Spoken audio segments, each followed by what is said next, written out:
I want to start by acknowledging the traditional custodians of the land upon which we meet. In my case, it's the Camaragal people. My name's Jillian Skinner. After many years, in fact, 16 years in opposition in the New South Wales Parliament and 14 of those as the Shadow Minister for Health, on the 3rd of April 2011, I was sworn in as the New South Wales Minister for Health and Minister for Medical Research. There'd been an inquiry just before that into the hospital system, which found there was bullying and harassment throughout the system, and it was rife. So on the 4th of April, in other words, the day after I was sworn in, I wrote a letter to all 140,000 staff of New South Wales Health, giving them the priorities for my time as the minister in terms of making health a more focused on patients and to provide the best healthcare possible. But I also outlined my core principles, which would become part of a new code of conduct. And those core principles were collaboration, openness, respect, and empowerment. Now, I'll come back later to tell you why I've started with those core principles. During my tenure, I made many changes to the governance of New South Wales Health and many new programs to improve patient care. But the thing that, and I've always said, my proudest achievement as New South Wales Health Minister is the success we've had in tackling HIV. I was conscious of the impact of the disease for many years among friends and colleagues right back to the 80s. And over my 14 years in opposition, I was meeting with many organisations who was, dealt with people with HIV, represented them, and clinicians who are caring for them, as well as people living with HIV. I was aware, indeed very proud of the fact that Australia had made fantastic inroads in addressing HIV/AIDS over the 3 decades. And we continue to benefit from the bipartisan approach politically to HIV and the fantastic support of the many community organisations. And I want to just give you a little bit of a background of what we did. We were an early role model for our substantial approach to the prevention of HIV, things such as the needle exchange program to deal with injecting drug people. The sex works community jumped at the challenge of spreading information mainly about the use of condoms and other safe sex practices among their colleagues.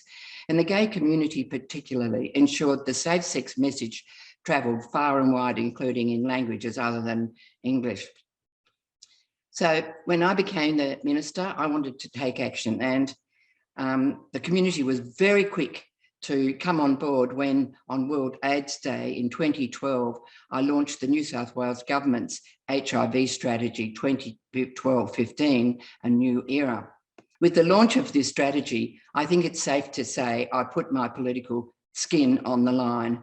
At the heart of it was a very bold ambition. I was well aware of that, and that was the virtual elimination of HIV transmission in New South Wales.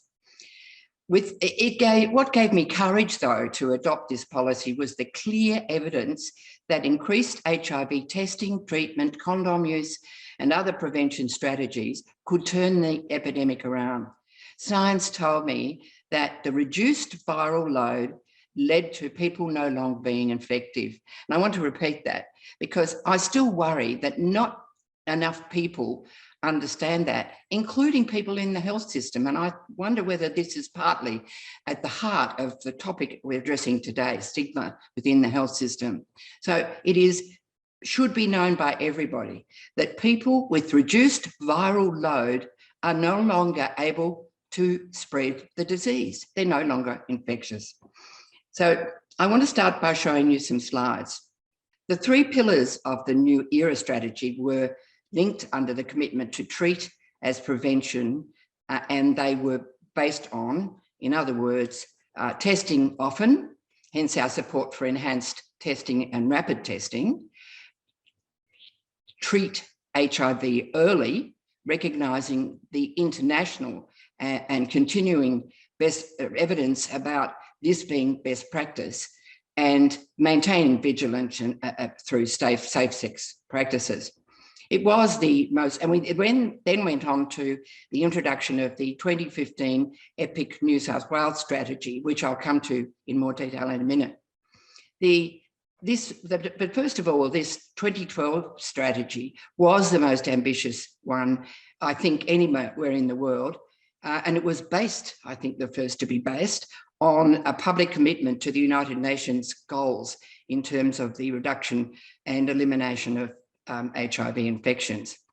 Many steps were needed, though, to deliver on the promise, and that's why it was a pretty bold move. Up until this point, treatment for HIV was not offered until a certain viral load was detected. Sometimes this required years of waiting. During this period, a person was declared infected, yet not eligible to receive treatment. In other words, they were infectious. You can imagine the resulting discrimination, restrictions, and stigma. And as a result of this, many people delayed seeking tests, even though they may have suspected they'd been infected. So we had to change that. Unfortunately, we succeeded.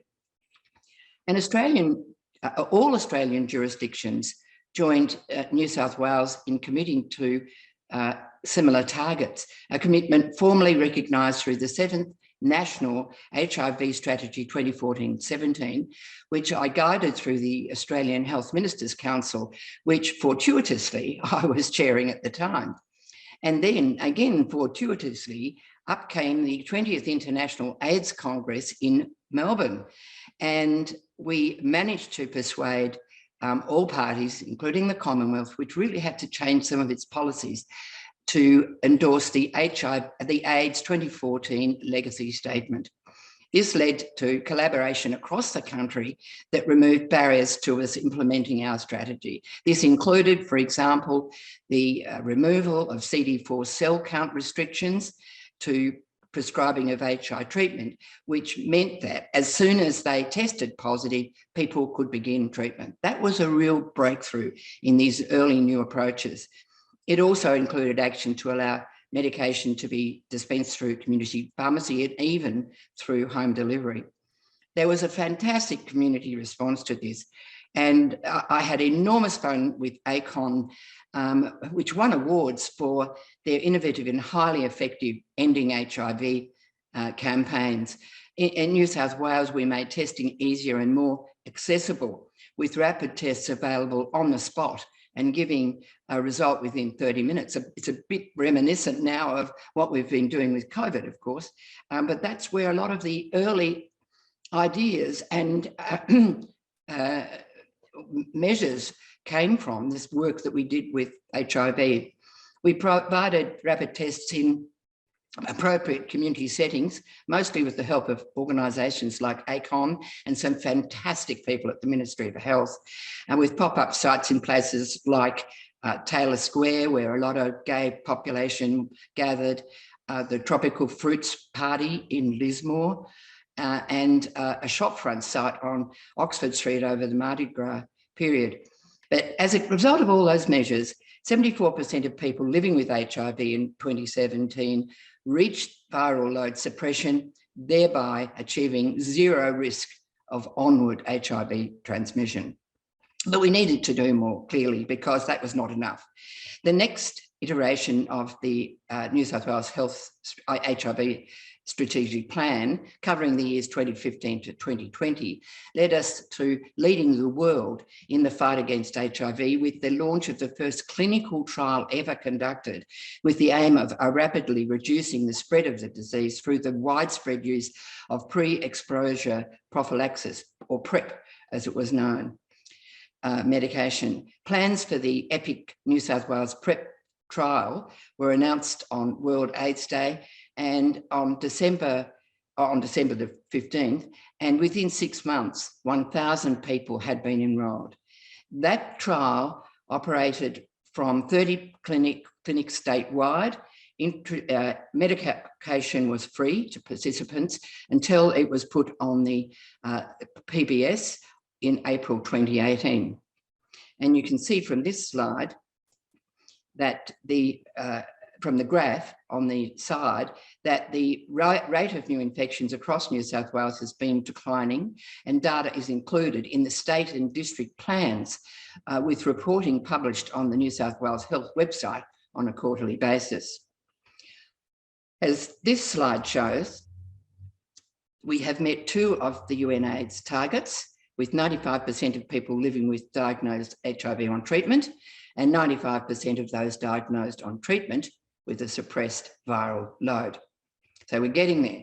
There's been a sustained reduction in new HIV infections over the last 5 years, and from January to September last year, 141 New South Wales residents were diagnosed with HIV, a decrease of 31% compared to the average to the last 5 years. I have to confess, though, that that may have been affected by COVID and people not mixing as much.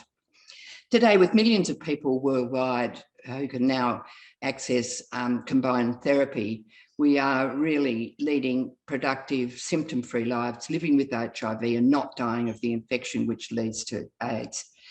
But as the title of this hackathon suggests, stigma related to HIV status still exists in our community and, alarmingly, in our health system. So I come back to the core values I enunciated when I first became Health Minister. What I then did after sending that letter to everyone was, when I required, every time I visited a hospital or another health service in New South Wales, and I visited hundreds, that the brief that inevitably preceded such visits included a report, not a long one, just a few sentences, on what that institution was doing to address the core principles. I knew it was a successful strategy because eventually, and even today, if you receive a presentation like new board members did just this week, which I attended, it will include the advice about these core values. It's got to the point where people have forgotten that I wrote them, that I required them to be followed and reported upon, and now they see them as their core values. Now, I think that's an important, that's been an important achievement, and I think that the future direction of HIV will be about perhaps looking at ways that we can get the health system more responsive to its declared intention. This is the slide is part of the 21-25 health strategy, the one that's now been released, and I've outlined in red down the bottom there. This is where they declare it to themselves. So we're going to address stigma as a barrier to prevention, testing and treatment. And you might have noticed that down at the bottom of each of these slides, which were provided for me very kindly by New South Wales Health last year, at the end of last year, when I was doing a presentation on HIV, right down the bottom, it says end stigma as part of their slogan. So maybe one of the thoughts that might be considered by the hackathons is to suggest that regular New South Wales health briefs for visits to institutions or for conferences should include a report on how they are addressing HIV-related stigma. And I want to end by really saying, let's live up to the slogan. I just, before I end, want to tell you that just this last week, I have at a conference of board members, and I am a new board member, I'm going onto the board of the Justice and Forensic Mental Health Network. I got up and asked a question when they were talking about improved patient care about HIV stigma in the system.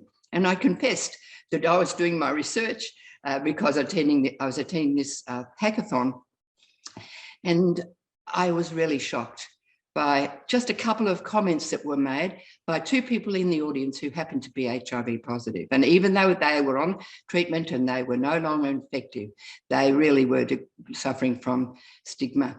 And what was more important, perhaps to me, was the reaction of the senior health executives in the room. And I'm talking about people at the very top.